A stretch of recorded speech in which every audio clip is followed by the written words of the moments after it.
想知道佩戴失矯形器 K39D 半年後效果如何？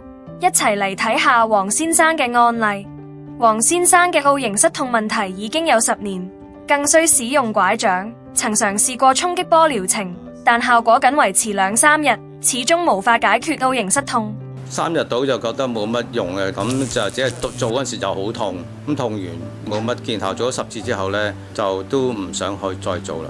衝擊波是先破壞後修復的治療手段，利用波頻震動患處，即刺激軟組織代謝康復，所以治療關節發炎時會有反效果，即係會增加患處腫脹疼痛，沒有解決骨磨骨的問題。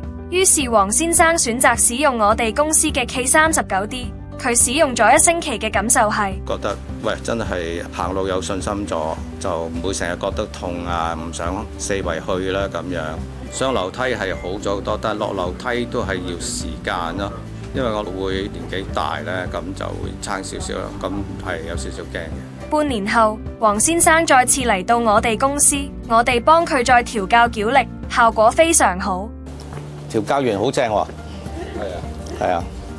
隻腳好咗好多啊，好有信心，唔用拐杖都行得好遠，同埋唔痛啊膝頭，7-8成啦應該，都唔痛㗎嘛，因為隻腳行得遠啦。即係我 office 我就唔帶㗎啦，唔會着㗎啦。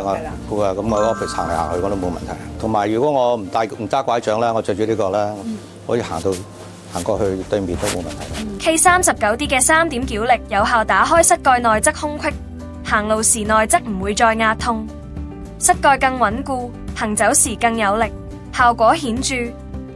快啲嚟預約免費試戴。